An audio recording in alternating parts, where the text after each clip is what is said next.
जम्मू कश्मीर के भद्रवाह में नदियों और नालों में जबरदस्त तूफान। भारी बारिश के बाद नदियों का दिखा रौद्र रूप। भारी बारिश के कारण जम्मू श्रीनगर NH 44 पर सभी प्रकार की गाड़ियों की आवाजाही रोकी गई। सड़क पर कई जगह जलभराव तो कई जगह लैंडस्लाइड का मलबा भरा। श्रीनगर में लगातार बारिश से बढ़ा झेलम नदी का जलस्तर। प्रशासन ने लोगों से सावधानी बरतने की अपील की। रियासी में भी भारी बारिश से उफान पर चिनाब नदी। प्रशासन अलर्ट, लोगों को नदी किनारे न जाने की सलाह दी। कश्मीर डिवीजन में आज स्कूल और कॉलेज बंद। जम्मू कश्मीर में बारिश से हालात बिगड़े। दिल्ली NCR में अगले 24 घंटे तक भारी बारिश की आशंका। नोएडा और गाजियाबाद में प्रशासन के आदेश पर 12वीं तक के सभी स्कूल आज बंद।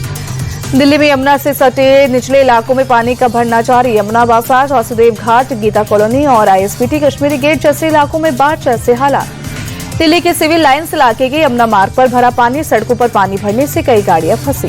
दिल्ली में नजफगढ़ के गीतांजलि एनक्लेव्स में भरा पानी। कमर तक पानी आने से बढ़ी लोगों की मुश्किलें। गुरुग्राम में बारिश ने खोली प्रशासन की पोल। सड़कों पर चल रही नाव, अंडरपास में भरा पानी, कई इलाकों में डूबी गाड़ियां। हिमाचल में मंडी के सुंदरनगर में भारी बारिश के बीच लैंडस्लाइड। मृतकों की संख्या बढ़कर 6 हुई। कई घरों को पहुंचा नुकसान। हिमाचल के कुल्लू में लैंडस्लाइड से निर्माणाधीन इमारत गिरी। JCB की मदद से हटाया जा रहा है मलबा। हिमाचल में बारिश के बीच लाहौल स्पीति में सीजन की पहली बर्फबारी। कुंजुम टॉप बर्फ की सफेद चादर में लिपटा। तापमान में आई भारी गिरावट।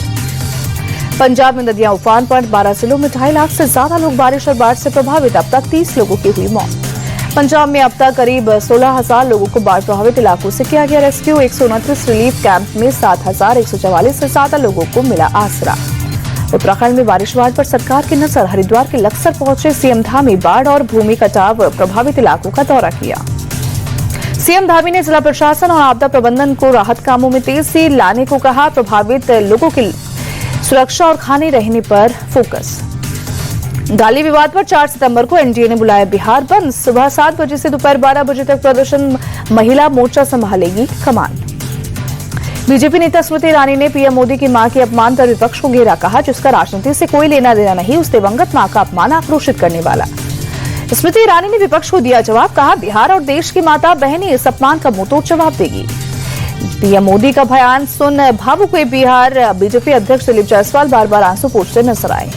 दिलीप जायसवाल बोले, राहुल गांधी का अहंकार पूरा देश देख रहा है। देश की जनता उन्हें सबक सिखाएगी। बिहार के डिप्टी CM सम्राट चौधरी बोले, कांग्रेस और महागठबंधन ने लोकतंत्र को शर्मसार किया। पूरा बिहार प्रधानमंत्री के साथ खड़ा है। केंद्रीय मंत्री गिरिराज सिंह ने भी साधा निशाना। कहा, प्रधानमंत्री देश के लिए जीते हैं और राहुल विदेश के लिए भारत विरोधी लोगों के साथ काम करना उनकी फितरत। बिहार कांग्रेस अध्यक्ष राजेश राम बोले, हम गांधी के अनुयायी, हम किसी के लिए भी गाली के खिलाफ, लेकिन सोनिया जी के खिलाफ भी कई अभद्र टिप्पणियां हुई हैं। कोलकाता में बीजेपी नेता राकेश सिंह गिरफ्तार। कांग्रेस कार्यालय में तोड़फोड़ का आरोप। पिछले 5 दिनों से चल रहे थे फरार। तेलंगाना में बड़ी राजनीतिक हलचल। KCR ने अपनी ही बेटी की कविता को पार्टी से निकाला। पार्टी विरोधी गतिविधियों के आरोप में सस्पेंड। के कविता को BRS से निकालने पर कांग्रेस का तंज। बोले, B महेश कुमार गौड़ ये सिर्फ नाटक कर रहे हैं। CM योगी की अध्यक्षता में यूपी कैबिनेट की बैठक। संबल हिंसा की न्यायिक जांच रिपोर्ट पेश। 15 प्रस्तावों पर कैबिनेट की मुहर लगी। दिल्ली की CM रेखा गुप्ता ने मुख्यमंत्री आवास पर की जनसुनवाई। 20 अगस्त को हुए हमले के बाद जनसुनवाई की व्यवस्था सख्त हुई। 29 अगस्त से अनशन पर बैठे मनोज रांगे ने खत्म किया अनशन। मराठा समाज को मिलेगा कुणबी जाति का प्रमाण पत्र। SCO की बैठक के बाद भारत पर ट्रंप के टैरिफ और रूस का करारा जवाब। राष्ट्रपति पुतिन ने भारत को दी कच्चे तेल की खरीद पर भारी छूट। प्रति बैरल $3 से $4 की छूट बढ़ाई। चीन की राजधानी बीजिंग में निकाली गई विक्ट्री डे परेड। द्वितीय विश्व युद्ध की समाप्ति की 80वीं सालगिरह पर विक्ट्री डे परेड का आयोजन। विक्ट्री डे परेड में दुनिया के कई राष्ट्रीय अध्यक्ष रहे मौजूद। व्लादिमीर पुतिन, उत्तर कोरियाई नेता किम जोंग उन के अलावा कई बड़ी हस्तियां शामिल हुई। विक्ट्री डे परेड की शुरुआत भव्य फ्लाइंग पास्ट से। एक साथ कई लड़ाकू विमानों ने भरी उड़ान। भव्य फ्लाइंग पास्ट के बहाने चीन ने दिखाई अपनी ताकत। भारत ने भूकंपग्रस्त अफगानिस्तान के लिए भेजी 21 टन राहत सामग्री। विदेश मंत्री एस जयशंकर ने एक्सपोज पर शेयर की तस्वीर। लिखा, भारत आने वाले समय में और मदद करेगा। यूपी के आगरा में अवैध धर्मांतरण गैंग का भांडाफोड़। पुलिस ने 3 महिला सहित 8 लोगों को गिरफ्तार किया। वाराणसी में नाबालिग का चोपड़ा, नैनिका और धर्म परिवर्तन का मामला। पुलिस ने 5 आरोपियों को किया गिरफ्तार। मौलाना ने कान पकड़कर थाने में मांगी माफी।